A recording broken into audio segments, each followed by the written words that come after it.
Tout d'abord, je veux que toi, tu te pardonnes à toi d'abord. Pardonne-toi d'avoir laissé les gens te traiter comme ils l'ont fait. Bonjour, bonsoir, dépendamment de l'heure à laquelle tu regardes cette vidéo. Shalom, pour ceux et celles qui me demandent pourquoi je dis shalom, shalom veut dire que la paix de Dieu soit avec toi. C'est tout ce que ça veut dire. Donc, quand je viens de dire que la paix soit avec vous, avant de dire bonjour ou de dire bonsoir.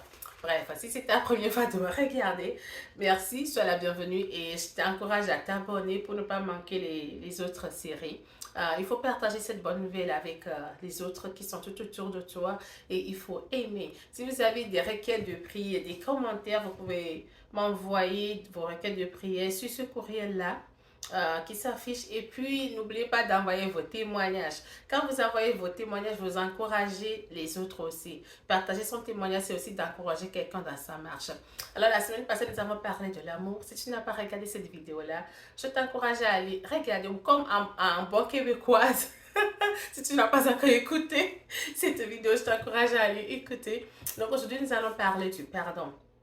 Le pardon, c'est très nécessaire, vital pour notre vie quotidienne, pour notre bonne marche. Il y a des gens qui ont refusé de pardonner, qui sont tombés malades. Parce que le fait que tu ne pardonnes pas, ça te rend malade spirituellement. Tu n'es pas à l'aise émotionnellement. Quand tu vois la personne, ton cœur saute. Et physiquement aussi, quand tu vois la personne, tu commences pas à faire des visages où ton visage va être déformé. Donc, le pardon, c'est quelque chose qui gangrène, en fait. Le fait de ne pas pardonner, c'est quelque chose qui gangrène. Mais comment je peux pardonner à quelqu'un?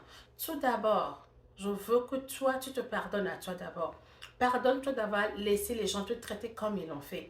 Pardonne-toi d'avoir resté peut-être trop longtemps dans cette relation dans laquelle tu devais quitter plus tôt. Pardonne-toi d'avoir laissé peut-être ce pasteur, ce diacre de l'église, cette personne qui représente une autorité pour toi abuser de toi.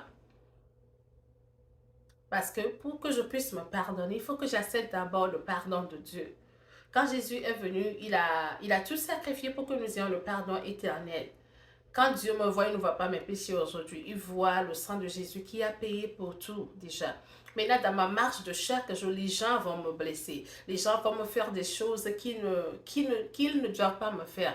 Maintenant, à moi, en tant qu'un enfant de Dieu, en tant qu'un représentant de Dieu, je décide de pardonner à la personne. Quand je pardonne la personne, je ne fais pas pour la personne, mais je fais pour moi. Quand je me pardonne aussi, je le fais pour moi. Parce que c'est quand j'arrive à recevoir le pardon de Dieu que je me pardonne. C'est en ce moment que je peux vraiment pardonner une personne qui m'a offensé. Parce que souvent, quand il y a un conflit, peut-être c'est ta mère qui t'a maltraité, peut-être c'est quelqu'un qui a menti dans ton code, c'est quelqu'un qui t'a calomnié, ou c'est quelqu'un qui a mis ton affaire dehors. The person just put your business out there. Like, tu as fait confiance à une personne et puis la personne a décidé de t'exposer ou de dire des choses qu'il ne fallait pas à cette personne-là. Ne garde pas cette personne dans ton cœur. Ce n'est même pas la peine. Parce que quand tu gardes cette personne dans ton cœur, c'est comme tu donnes encore le pouvoir à cette personne de te téléguider ou de te manipuler encore de loin. Quand tu pardonnes, tu le fais pour toi. Mais là, quelqu'un me demandera, et si je pardonne, après quoi? Quand tu pardonnes, tu prends tes distances.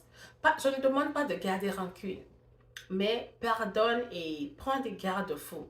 Si par exemple, quelqu'un avait déjà essayé de t'empoisonner, est-ce que tu vas encore rester quelque part pour manger avec cette personne-là? Non. Est-ce que tu vas laisser ta bouteille d'eau auprès de cette personne-là? Non. Peut-être la personne a changé, mais ça n'empêche pas. Même Dieu qui a créé les choses, il a posé des garde-fous. Donc, mets des garde-fous, pardonne, parce que c'est pour ton propre bien. La Bible dit un esprit saint habite dans un corps sain. Si tu ne pardonnes pas, ça va te donner toutes sortes de maladies. Vous pouvez aller sur Google, vous allez voir. Le non-pardon, ça donne les maladies de cœur, ça donne la diabète, ça donne beaucoup de choses. Alors, je vous encourage. Dans mon livre La parole de Dieu, ma monnaie immuable, j'ai développé un peu sur le pardon. C'est à la page 87. Vous pouvez trouver ce livre sur Amazon. Vous allez voir comment le pardon marche. Et quand je pardonne quelqu'un, qu'est-ce que je dois faire? Mais aujourd'hui, je veux que tu déclares avec moi, je me pardonne. Je me pardonne.